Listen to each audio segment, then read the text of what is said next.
বাঙালিদের কোনো অনুষ্ঠান বা ফেস্টিভ্যাল রাধা বল্লভী ছাড়া অসম্পূর্ণ, তাই না? তাই আজকে আমি আপনাদের সাথে শেয়ার করব বাড়িতেই ঠিক অনুষ্ঠান বাড়ির মতো রাধা বল্লভী খুব সহজেই কি করে বানিয়ে নেবেন তারই কিছু টিপস আর ট্রিক্স। হ্যালো ফ্রেন্ডস, আমি সুমির রান্নাঘরে আপনাদের সবাইকে স্বাগত জানাচ্ছি। আজকে আমি বানাবো ঠিক অনুষ্ঠান বাড়ির মতো বাইরে থেকে মুচমুচে আর ভেতর থেকে নরম পারফেক্ট রাধা বল্লভী। এটা বানানোর জন্য এখানে আমি একটা বড় বোলের মধ্যে নিয়ে নিয়েছি ধোয়া বিরি বা বিউলি বা উড়দ ডাল। এবারে এগুলোকে আমি জল দিয়ে খুব ভালোভাবে ধুয়ে নিচ্ছি যতক্ষণ না জলটা ক্লিয়ার হচ্ছে। দেখুন ডালগুলো খুব ভালোভাবে ধোয়া হয়ে গেছে। এবারে এগুলোকে আমি ঢাকা দিয়ে পুরো রাত্রি ভিজিয়ে রেখে দিচ্ছি। দেখুন সকালে ডালগুলো খুব ভালোভাবে ভিজে গেছে আর ডালটা থেকে আমি এক্সট্রা জলটা ছেঁকে বাদ দিয়ে দিয়েছি। এবারে এগুলোকে আমি একটা গ্রাইন্ডিং জারের মধ্যে নিয়ে নিলাম। প্রথমে আপনারা এই ডালটাকে জল না দিয়ে যতটা সম্ভব হবে বেটে নেবেন, তারপরে অল্প জল দিয়ে এটার একটা দানাদার পেস্ট বানিয়ে নেবেন। আশা করি আপনারা দেখেই বুঝতে পারছেন যে এই ডালের পেস্টটা কতটা ঘন হয়েছে। এই পেস্টটা যদি পুরোপুরি স্মুথ না হয়ে অল্প দানাদার থাকে তাহলে রাধা বল্লভীগুলো খেতে বেশি সুন্দর লাগে। দেখুন এটাকে আমি একটা বোলের মধ্যে ট্রান্সফার করে নিলাম। এবারে আসুন আমরা ভাজা মশলাটা বানিয়ে নিই। এটা বানানোর জন্য একটা প্যানের মধ্যে আমি নিয়ে নিলাম 3 টিস্পুন মৌরি আর দিয়ে দিলাম 2 টিস্পুন গোটা জিরে। এবারে এগুলোকে আমি লো ফ্লেমে একটু মুচমুচে হয়ে যাওয়া পর্যন্ত আর একটা সুন্দর সুগন্ধ আসা পর্যন্ত ভেজে নিচ্ছি। এগুলোকে আপনারা খুব বেশি ভাজবেন না, যখন দেখবেন এগুলো থেকে অল্প অল্প ধোঁয়া বেরোতে শুরু করেছে তখনই গ্যাসের ফ্লেমটা অফ করে দেবেন। এবারে এগুলোকে আমি একটা প্লেটের মধ্যে ঢেলে ঠান্ডা করে নিচ্ছি। ঠান্ডা হয়ে যাবার পরে রোস্ট করা মৌরি আর জিরেটাকে আমি একটা গ্রাইন্ডিং জারের মধ্যে নিয়ে নিলাম। এবারে গ্রাইন্ড করে এগুলোর একটা ফাইন পাউডার বানিয়ে নিলাম। আর আমাদের দরকার পড়বে একটা বাটা মশলা। সেটা বানানোর জন্য ওই একই গ্রাইন্ডিং জারের মধ্যে আমি নিয়ে নিলাম 35 গ্রাম আদা আর 10 গ্রাম কাঁচা লঙ্কা। অল্প জল দিয়ে এগুলোর আমি একটা স্মুথ পেস্ট বানিয়ে নিলাম। রাধা বল্লভীটা বানানোর জন্য আমাদের দুটো মশলার দরকার পড়বে, একটা হচ্ছে আদা কাঁচা লঙ্কা বাটা আর একটা রোস্টেড জিরে মৌরির পাউডার। এবার আসুন আমরা ডোটা বানিয়ে নিই। এটা বানানোর জন্য একটা বড় থালার মধ্যে আমি নিয়ে নিলাম 300 গ্রাম ময়দা, দিয়ে দিলাম 1 টিস্পুন চিনির গুঁড়ো আর হাফ টিস্পুন নুন, দিয়ে দিলাম 1 টেবিল স্পুন তৈরি করা জিরে মৌরির পাউডারটা আর 2 টিস্পুন আদা আর কাঁচা লঙ্কা বাটা, আর দিয়ে দিলাম 1 আর হাফ টেবিল স্পুন ঘি। এবারে সব উপকরণগুলোকে ভালোভাবে হাত দিয়ে ঘষে ঘষে মিশিয়ে নিচ্ছি। এই সময় আপনারা এর মধ্যে দিয়ে দেবেন বেটে রাখা বিউলির ডালটা 2 টেবিল স্পুন। এই সময় ডাল বাটাটা দিয়ে দিলে ডোয়ের কনসিস্টেন্সিটা ভালোভাবে বোঝা যাবে। আমি এই সময় দিতে ভুলে গেছিলাম বলে আমি পরে দিয়েছি। দেখুন সব উপকরণগুলো খুব ভালোভাবে মিশিয়ে নিয়েছি। এবার আমি এর মধ্যে অল্প অল্প জল দিয়ে খুব টাইটও নয় আবার খুব নরম নয় সেরকম একটা ডো বানিয়ে নিচ্ছি। ডোটা যদি খুব বেশি নরম হয়ে যায় তাহলে রাধা বল্লভীর বাইরেটা মুচমুচে না হয়ে নরম হয়ে যাবে। দেখুন ডোটা তৈরি হয়ে গেল। আগে আমি দিতে ভুলে গেছিলাম বলে এখন আমি এর মধ্যে দিয়ে দিলাম বেটে রাখা বিউলির ডালটা 2 টেবিল স্পুন। আপনারা যখন ময়দার সাথে শুকনো উপকরণগুলো মেশাবেন তখনই এই ডাল বাটাটা দিয়ে দেবেন। এবার আমি ডাল বাটাটাকেও ময়দাটার সাথে খুব ভালোভাবে মিশিয়ে নিলাম। অনুষ্ঠান বাড়িতে ডোয়ের মধ্যে এইভাবে ডাল বাটা দিয়ে দেওয়া হয় বলে রাধা বল্লভীগুলো খেতে বেশি সুন্দর লাগে। এবারে ডোটার উপরে একটুখানি ঘি মাখিয়ে এটাকে একটা ভিজে কাপড় দিয়ে ঢাকা দিয়ে 30 মিনিটের জন্য রেখে দিচ্ছি। এবার আসুন আমরা স্টাফিংটা বানিয়ে নিই। এটা বানানোর জন্য একটা প্যানের মধ্যে আমি নিয়ে নিলাম 1 টেবিল স্পুন সাদা তেল। তেলটাকে প্যানের চারদিকে ছড়িয়ে ভালোভাবে গরম করে নিয়ে দিয়ে দিলাম হাফ টিস্পুন কালো জিরে। এই সময় গ্যাসের ফ্লেমটাকে আপনারা লো রাখবেন। কালো জিরেগুলো যখন ফাটতে শুরু করলো তখন এর মধ্যে দিয়ে দিলাম 1/4 টিস্পুন হিং। হিংটা আপনারা অবশ্যই দেবেন, হিংটা না দিলে রাধা বল্লভীর রেসিপিটা ইনকমপ্লিট। দিয়ে দিলাম বাকি আদা লঙ্কা কাঁচা বাটাটা।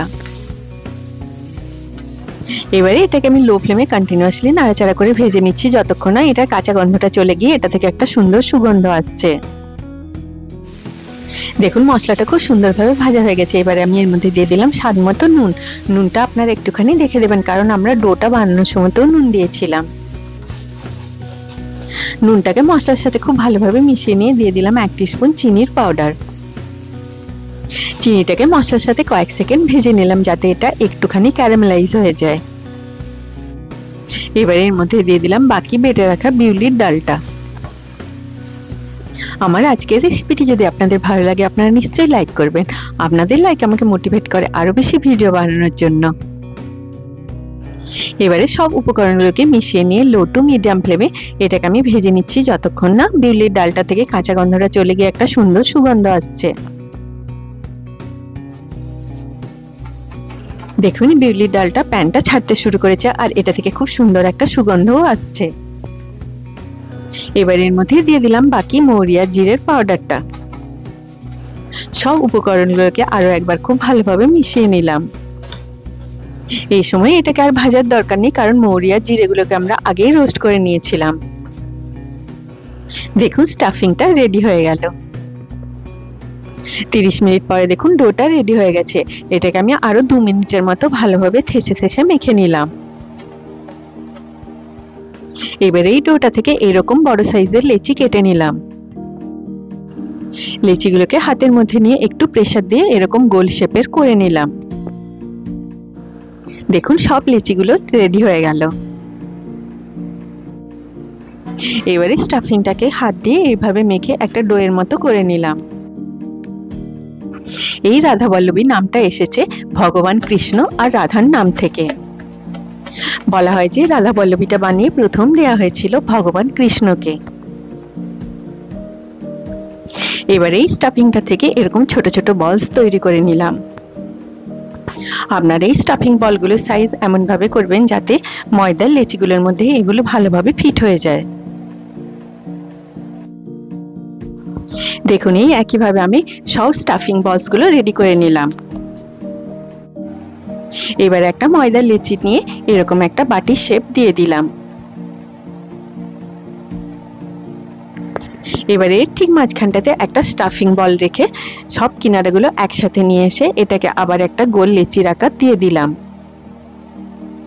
আপনারা আমার চ্যানেলটিকে সাবস্ক্রাইব করতে ভুলবেন না আর পাশে থাকা বেল আইকনটি নিশ্চয়ই প্রেস করে দেবেন, তাহলে আমি যখনই নতুন কোনো ভিডিও আপলোড করব তার নোটিফিকেশন ঠিক আপনার কাছে পৌঁছে যাবে। রাধাবল্লভীগুলোর মধ্যে স্টাফিং একটুখানি বেশি হলে এগুলো খেতে বেশি সুন্দর লাগে, কিন্তু খুব বেশি দিলে এগুলো বেলার সময় অসুবিধা হবে। এই একইভাবে আমি সব লিচিগুলোর মধ্যে স্টাফিং ভরে নিলাম। এবারে আসুন আমরা রাধাবল্লভীগুলো বেলে নিই। এগুলো বেলার জন্য প্রথমে আমি চাকি আর বানলাটাতে খুব ভালোভাবে তেল মাখিয়ে নিলাম। এবারে একটা লেচি নিয়ে রাধাবল্লভীটাকে আমি তুলে নিচ্ছি। বেলার সময় আমরা বানলাটাকে সেন্টার থেকে একটু প্রেসার দিয়ে বাইরের দিকে নিয়ে যাবে, তাহলে স্টাফিংটা সব রাধাবল্লভীটার মধ্যে সমানভাবে স্প্রেড করে যাবে। নর্মালি রাধাবল্লভী একটু বড় হয়, তবে আপনারা আপনাদের পছন্দের মতো এই সাইজটা করতে পারেন। আপনার বাড়িতে এইভাবে নিশ্চয়ই একবার রাধাবল্লভী বানিয়ে দেখুন, দেখবেন এগুলো বাইরে থেকে মুচমুচে হয় আর ভেতর থেকে নরম হবে আর মুখে দিলেই মিলিয়ে যাবে। দেখুন এই রাধাবল্লভীগুলোর থিকনেসটা আপনারা এতটাই রাখবেন।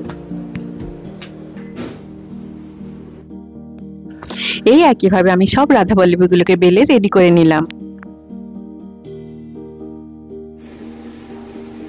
এবার এগুলোকে ডিপ ফ্রাই করার জন্য একটা কড়াইয়ের মধ্যে নিয়ে নিলাম সাদা তেল। তেলটাকে আপনারা কড়াইয়ের চারদিকে এইভাবে ছড়িয়ে ভালোভাবে গরম করে নেবেন, তাহলে রাধাবল্লভীগুলোকে কড়াইয়ে দেওয়ার সময় সাইডে ছিটে যাবে না। দেখুন তেলটা মাঝামাঝি গরম হয়ে গেছে। এবার এর মধ্যে দিয়ে দিলাম বেলে রাখা একটা রাধাবল্লভী। তেলে দেওয়ার পর প্রথমে আপনারা এটাকে কিছু করবেন না, একটু পরে যখন এটা নিজে নিজেই এইভাবে উপরে ভেসে আসবে তখন একটা ছান্তা বা খুন্তি দিয়ে একটু প্রেস করে দেবেন, দেখবেন এটা গোল হয়ে ফুলে যাবে। এই সময় আপনারা গ্যাসের ফ্লেমটাকে মিডিয়াম রাখবেন, নয়তো এটার বাইরেটা ব্রাউন হয়ে যাবে কিন্তু ভেতরটা কাঁচা রয়ে যাবে আর এটা ভালোভাবে ফুলবেও না। দেখুন এটা গোল হয়ে ফুলে গেছে আর এটার একদিকটা সুন্দর একটা গোল্ডেন কালার চলে এসেছে। এবারে এটাকে আমি উল্টে দিলাম। আপনারা যদি ব্রেকফাস্টে এটা বানাতে চাইছেন তাহলে রাত্রেবেলায় ভাজা মশলা, বাটা মশলা আর স্টাফিংটা রেডি করে এয়ারটাইট কন্টেনারে ভরে ফ্রিজে রেখে দেবেন। তাহলে সকালে তাড়াতাড়ি এই রাধা পল্লবীটা বানানো হয়ে যাবে। দেখুন এটা সুন্দরভাবে ভাজা হয়ে গেছে। এবারে এটাকে আমি তেল থেকে তুলে এক্সট্রা তেলটা ঝরিয়ে একটা প্লেটের মধ্যে রেখে দিলাম। দেখুন বাড়িতেই ঠিক অনুষ্ঠান বাড়ির মতো বাইরে থেকে মুচমুচে, ভেতর থেকে নরম ফোলা ফোলা পারফেক্ট রাধা পল্লবী রেডি হয়ে গেল। এই একইভাবে আমি সব রাধা পল্লবীগুলোকে ভেজে নিলাম। আপনার বাড়িতে এইভাবে একবার নিশ্চয়ই রাধা পল্লবী বানিয়ে দেখুন, দেখবেন পারফেক্ট রাধা পল্লবী তৈরি হবে। এই গরম গরম রাধা পল্লবী আপনারা পরিবেশন করুন আলুর দম, ছোলার ডাল বা কাবলি ছোলার তরকারির সাথে। সবাই খুব ভালো থাকবেন। আবার আপনাদের সাথে আমার দেখা হবে আমার নেক্সট ভিডিওতে। Take care.